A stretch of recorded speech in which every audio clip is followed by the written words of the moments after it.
Hey, what's happening, gamers? Been a while since the last review, but hey, what can I say? Stuff happened. Anyway, today we're looking at Injustice: Gods Among Us for the PS3 and Xbox 360.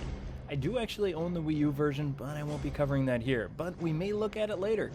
Special thanks to Warner Brothers for sending me a copy of this game to provide a walkthrough series and review for all of you. Alrighty, it's time for us to answer that age-old question. Who would win in a superhero brawl? Batman, Superman, or Aquaman?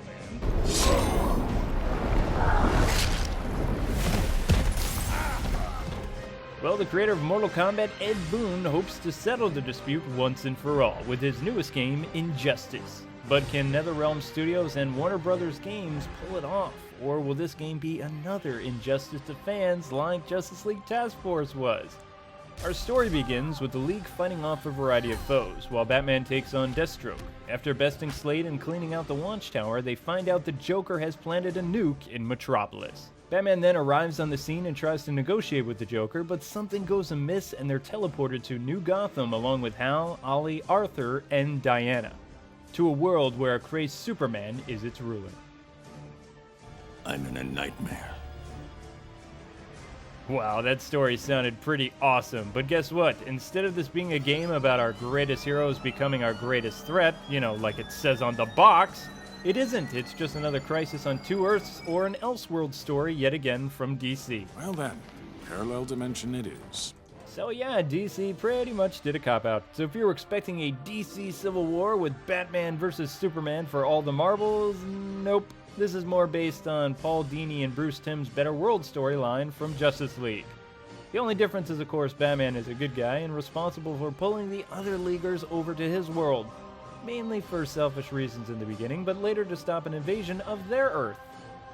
Actually, I have mixed feelings on this, because I thought for once DC would put on their big boy pants and try something a bit different. Did they? Nope, they just played it safe, and that prequel comic we've been reading with Chubby Batman, well, that's just one of many infinite Earths. Still with me? But anyway, in the story, similar to Mortal Kombat, you play as 12 popular characters, and see the story unfold from their point of view. As you progress through the story, occasionally you'll come across character-specific minigames that you'll have to play. Arrow Man, smash, Grundy! And yes, of course, these are annoying combination-based QuickTime events, and most characters do have them, unfortunately, which definitely does feel tacked on. Still, it does serve a purpose, whether I want to admit it or not, and gives the player a small health advantage against the CPU if you manage to win the minigame. And I do admit, I love throwing batarangs in Lex's face. Now, the story took me about 3.5 hours to complete it. For beginners that haven't spent time with the demo, I'd say you're looking at roughly 5 hours to finish the story. Okay, so keep in mind, this next part is a spoiler, so you'll want to skip ahead to the time mentioned in the video because you've been warned. Okay, they gone? Great! Let's continue. For the most part, I really like the plot better than Mortal Kombat 9, but that's just my personal opinion. NRS, along with DC Comics, have done a great job with the story.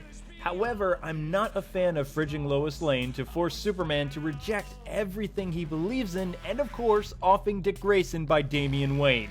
Thanks, DC, for giving me more reasons to hate the Brat Wonder.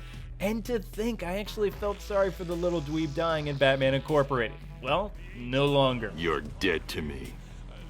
Did Danny Dido have any part in this, DC? Because we all know he hates Dick Grayson and wanted him to die in Infinite Crisis back in 2006. Because, as I quote, he said Dick Grayson is not a popular or loved character.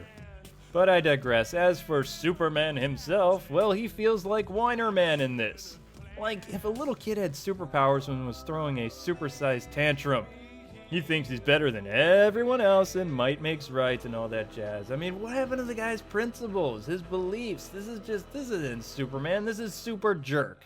But don't take my word for it, just watch this.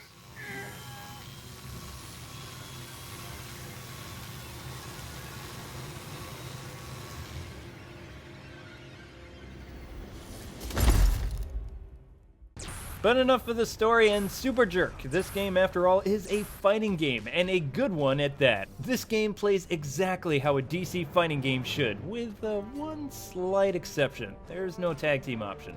Which is insane! Heck, Ed Boon and company even teased the possibility for it during matches in some of the Star Lab missions.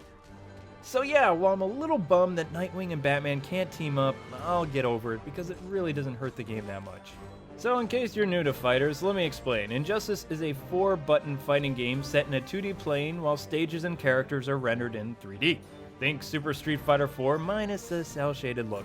Though while 3 buttons are used for attacking and special moves, a 4th button is how you activate your character's special traits. For example, like switching Nightwing's bow staff or giving Superman a stats boost to make him stronger. Players also have a power meter located on the bottom of the screen. The meter itself is used for a variety of things, and when it's completely full, you can do an awesome, stylized special attack.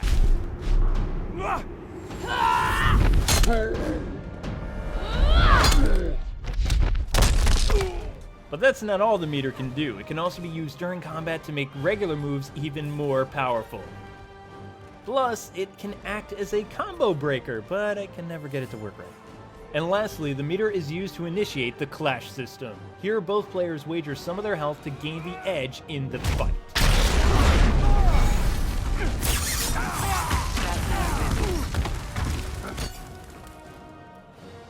The combat engine itself is a little bit different than what most Mortal Kombat players are used to, which actually suits me just fine because those games were always too slow for my taste.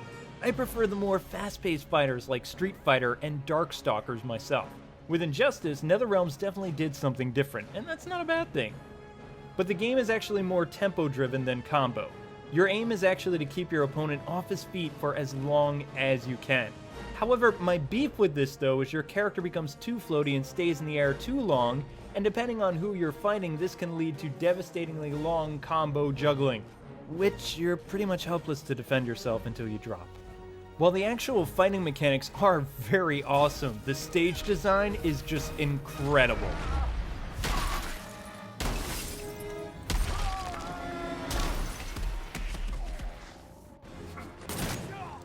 We all remember Ed Boon boasted about the multi-tiered stages and the interactables a ton in past interviews for this game.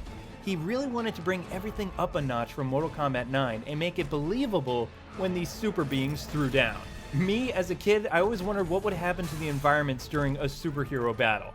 In this game, we get to see and experience just that. Utter destruction and chaos everywhere.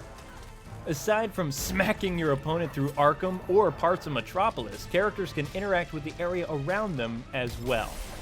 A power character who uses brute strength will actually pick up a car and smash you with it. Whereas a gadget character is going to have to look at the situation a little bit different and blow the thing up in your face.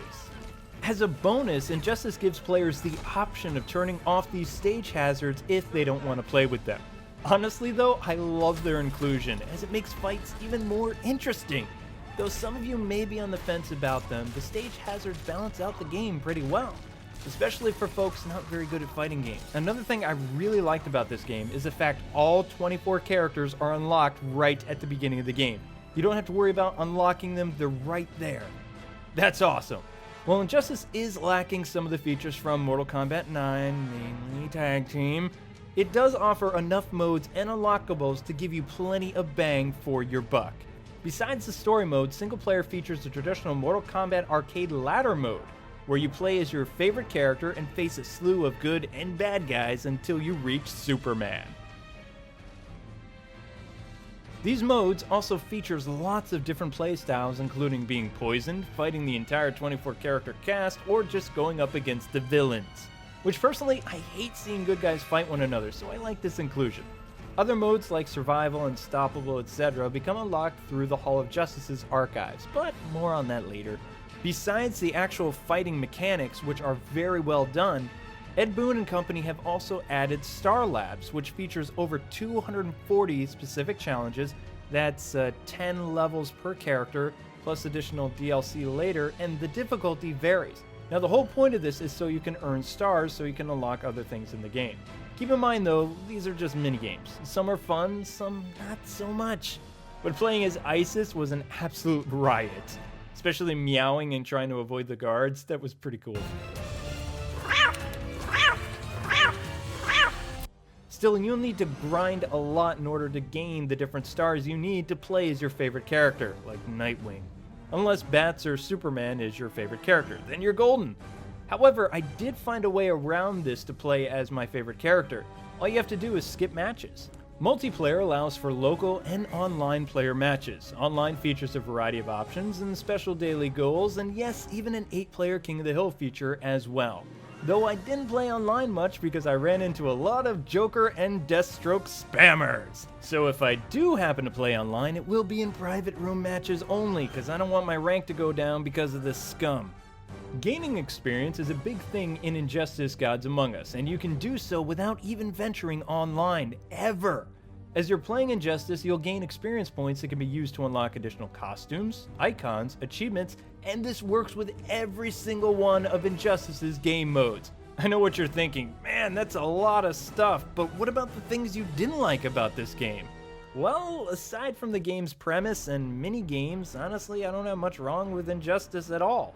Sure, I can nitpick on a number of the things from the story, but I already kinda did that, so there's really no need to repeat that.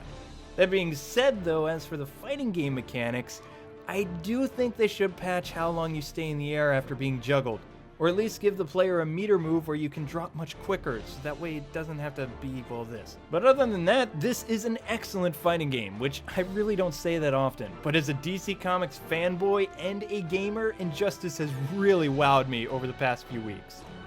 The fact this game has lived up to all the hype surrounding it too is an incredible feat in among itself. Visual-wise, this is one of the best fighters I've ever played. The stage design is so rad and fits perfectly with this game. Though I didn't like that Wayne Manor and Arkham Asylum had duplicate stages set at different time periods or different times of day. You know it would have been nice to see Star City or even Titan's Tower in the roster. Who doesn't want to see the Titans? This game needs more Titans love, or Young Justice. The animation and all the characters looked really great in this game, and the only lag I encountered was during some of my online matches. Still, not only are the graphics fantastic, but this game sounds amazing too.